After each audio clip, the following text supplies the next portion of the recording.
네, 여러분 안녕하세요. 뉴스입니다.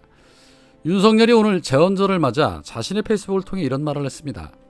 위대한 국민과 함께 헌법 정신을 지켜가겠다라고 말했습니다. 헌법 정신이란 어떤 걸 헌법 정신이라는 것일까요? 헌법으로 정해진 법에 따라 국정 운영을 하겠다는 소리 같은데 헌법이나 알고 하는 소린지 의구심이 생깁니다. 자신과 주변에서 일어나고 있는 일들 자체가 이미 헌법 정신에 부합되지 않는 일들이 연일 벌어지고 있는데 어떻게 헌법 정신을 말할 수 있을까 싶습니다. 윤석열은 현재 여러 번의 사적 채용 논란으로 국민들의 비판을 받고 있습니다. 특히 최근에 지인의 아들을 구급 공무원으로 대통령실에 채용한 부분에 대해서는 후원금까지 받아서 채용 청탁이라는 말까지 나오고 있는 상황입니다. 오늘 민주당의 우상호 위원장이 이런 윤석열 행태에 대해서 강도 높은 비판과 함께 국정조사를 하겠다고 밝혔습니다. 당연히 국정조사뿐만 아니라 특검도 해야 할 것으로 보여집니다. 자, 우상호 위원장은 권성동이 추천했다는 이 구급 행정요원 논란에 대해서 이렇게 말합니다. 가볍게 넘어갈 문제 아니다. 국정조사가 필요하다. 조국 전 장관 딸 문제를 수사했던 윤석열의 공정은 무엇이냐? 아빠 찬스가 수많은 청년의 박탈감을 불러온 상황을 활용해서 대통령이 된 분인데 자신이 내세운 공정과 상식의 가치를 부정하는 행위다. 우 씨는 윤석열과 권성동의 지인이 아니었다면 대통령실에 들어갈 일이 없었을 것이다. 권성동도 자신이 꽂았다고 인정하지 않았냐.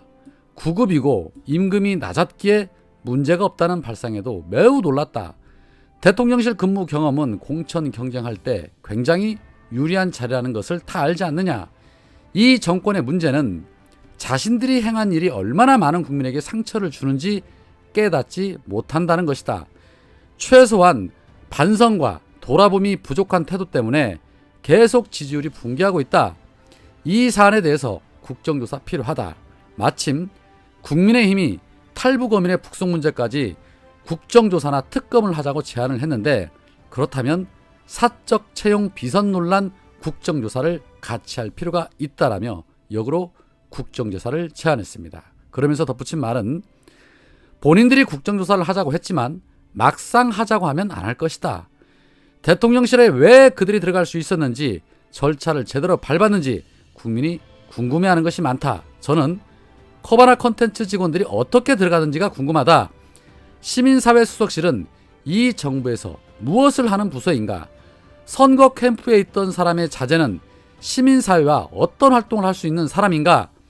양산에서 우통을 벗고 문재인 대통령에게 욕설을 퍼붓는 그분들과 소통하는 시민사회 수석실인가? 참 눈 가리고 아웅이다 라며 국정조사의 필요성을 언급했습니다. 국민들도 너무너무 궁금합니다. 대체 그 안에서 무슨 일이 일어나고 있는지, 저들이 어떻게 누구의 입김으로 채용되고 있는지, 행여 뒷돈을 받았거나 다른 이해관계가 있는 것은 아닌지 국민들은 매우 궁금합니다. 조국 전 장관 가족은 갓잔치도 않은 표창장 하나로 집안이 멸문지화를 당했습니다. 그 사건을 총진두지휘했던 윤석열이 표창장하고는 비교도 할 수 없는 권력을 남용한 사건이기 때문에 특검해야 한다고 봅니다. 용화대뿐만 아니라 자택까지 할 것 없이 수십 수백 군데 압수수색해서라도 밝혀낼 것은 밝혀내야죠. 아무것도 아니라고 한다고 해서 아무것도 아닌 게 된다라면 이건 법치주의 국가라고 말할 수 없을 것입니다.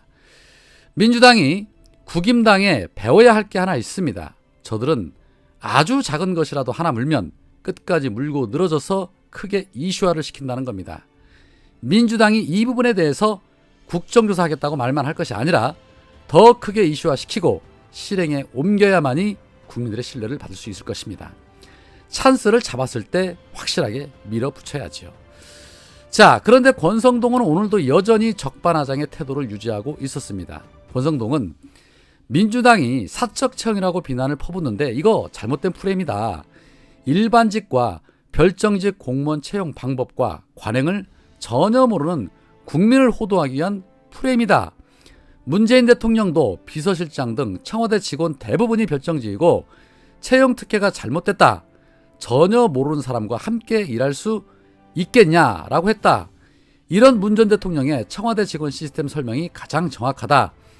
민주당이 자신들이 집권했을 때 이런 문 전 대통령의 말에 대해 이런 채용 시스템에 대해 아무 말도 하지 않고 있다가 우리가 대선 선대위와 인수위에서 함께 일해 능력을 인정받고 추천된 사람에게 이런 식의 비판을 하는 것은 내로남불의 적반하장이다라고 입을 털었습니다. 거기에 또 한마디 덧붙이면서 그 아버지가 강릉시 선관위원이라는 거 다 알고 있다. 제가 사선 국회의원인데 그걸 모르면 거짓말이다.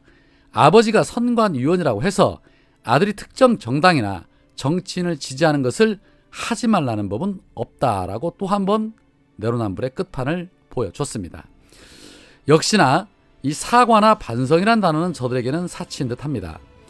문재인 대통령이 언제 사적 채용을 했습니까? 친구, 아들이라도 채용을 했습니까? 아니면 1,000만 원 후원금 받고 채용을 했습니까? 아니면 민간인을 전용기에 태우기를 했습니까?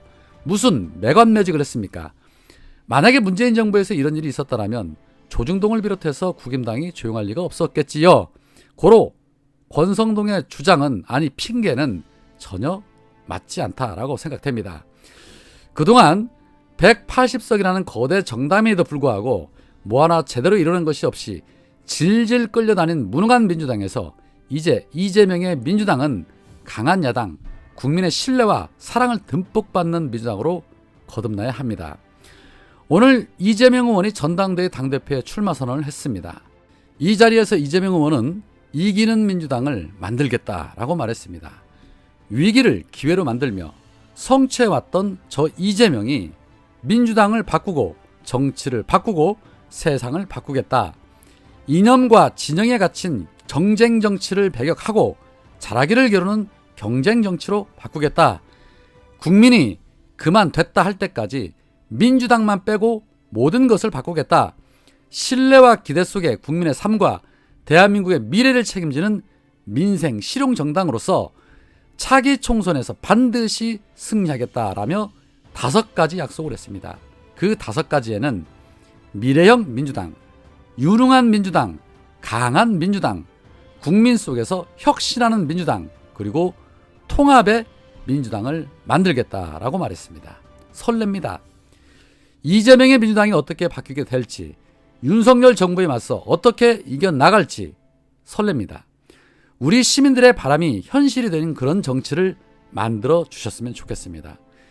윤석열 정부의 암흑 속에서 국민들의 삶을 밝은 희망으로 만들어주는 그런 이재명의 민주당이 되기를 진정으로 기원합니다. 당대표는 거의 기정사실인 만큼 그동안 이재명 의원을 음해하고 공격하며 내부 총질하던 의원들을 어떻게 수습하고 또 도탄에 빠진 민생을 어떻게 구해낼지 이재명의 진면목을 볼 시간이 머지 않았습니다. 전당대회가 끝남과 동시에 그동안의 민주당은 던져버리고 완전히 탈바꿈한 이재명의 민주당의 모습, 과연 어떤 모습일까 매우 궁금해집니다. 잘 하실 거라 믿습니다. 오늘은 여기까지입니다. 고맙습니다.